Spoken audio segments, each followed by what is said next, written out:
आरव की प्रेम कहानी। Romance, emotion और शायरी से भरी एक लंबी कहानी।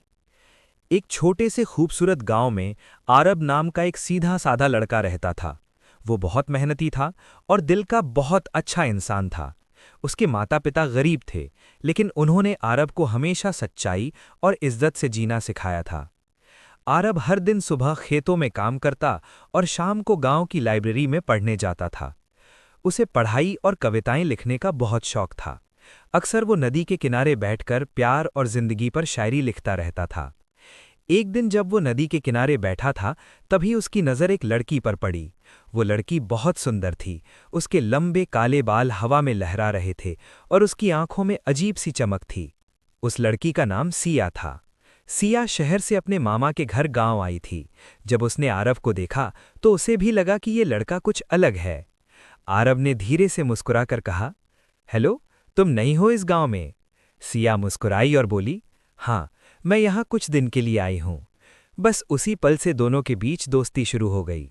धीरे धीरे दोनों हर रोज मिलने लगे, कभी नदी के किनारे, कभी पेड़ों के नीचे बैठकर बातें करते। आरव सिया को अपनी लिखी हुई शायरी सुनाता था। एक दिन आरव ने सिया से कहा, तेरी मुस्कान में कुछ ऐसा जादू है, दिल मेरा तेरे पास आने को बेकाबू है।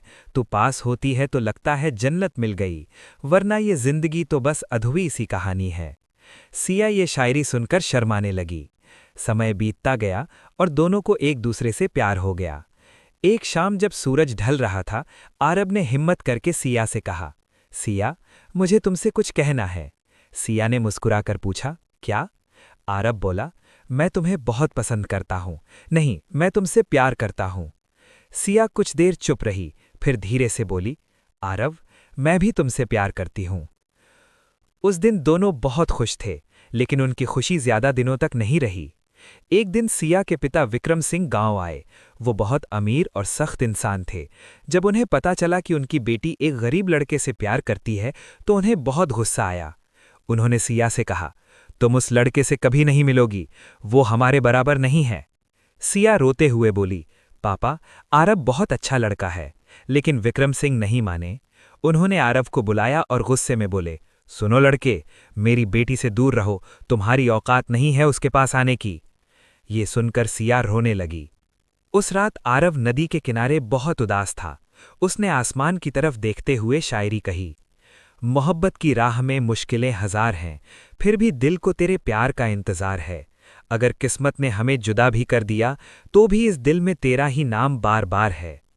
लेकिन आरब हार मानने वालों में से नहीं था। उसने तय किया कि वो खुद को इतना काबिल बनाएगा कि सिया के पिता को भी उस पर गर्व हो। आरब शहर चला गया।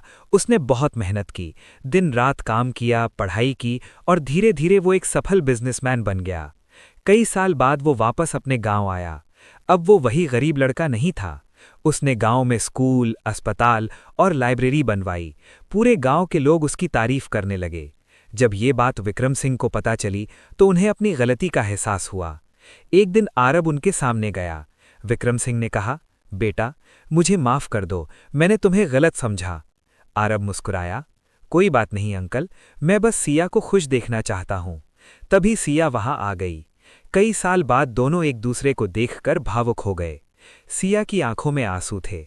आरब ने धीरे से कहा, वक्त ने हमें दूर जरूर किया, लेकिन दिलों की दूरी कभी नहीं हुई। तुम आज भी मेरे दिल में हो और हमेशा रहोगी। विक्रम सिंह ने दोनों का हाथ पकड़कर कहा, आज से मुझे इस रिश्ते से कोई ऐतराज नहीं है। ये सुनकर सिया खुशी से रो पड़ी। कुछ महीनों बाद पूरे गांव में धूमधाम से आरब और सिया की शादी हुई। शादी के दिन आरब ने सिया से कहा, तू मेरी सुबह, तू ही मेरी शाम है। तेरे बिना ये जिंदगी अधूरी सी किताब है। आज मिला है तेरा हाथ मेरे हाथ में, लगता है खुदा का सबसे खूबसूरत इनाम है। सिया मुस्कुराकर बोली, अब हमें कोई अलग नहीं कर सकता। और इस तरह आरब और सिया की प्रेम कहानी हमेशा के लिए अमर हो गई। सीख, सच्चा प्यार अगर दिल से किया जाए तो दुनिया की कोई ताकत उसे रोक नहीं सकती। अगर तुम चाहो तो मैं इसी कहानी का पार्ट 2, शादी के बाद की नई मुसीबतें और दुश्मन, पार्ट 2 सुनना चाहते हैं तो कमेंट में ज़रूर बताएं। श्री कृष्ण चैनल को सब्सक्राइब कर लो, लाइक भी कर दिया करो। ऐसी रेगुलर वीडियो देखने के लिए सब्सक्राइब ज़रूरी है।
Use a small thumbtack to secure the wind. At last, finish it with a straw. Awesome!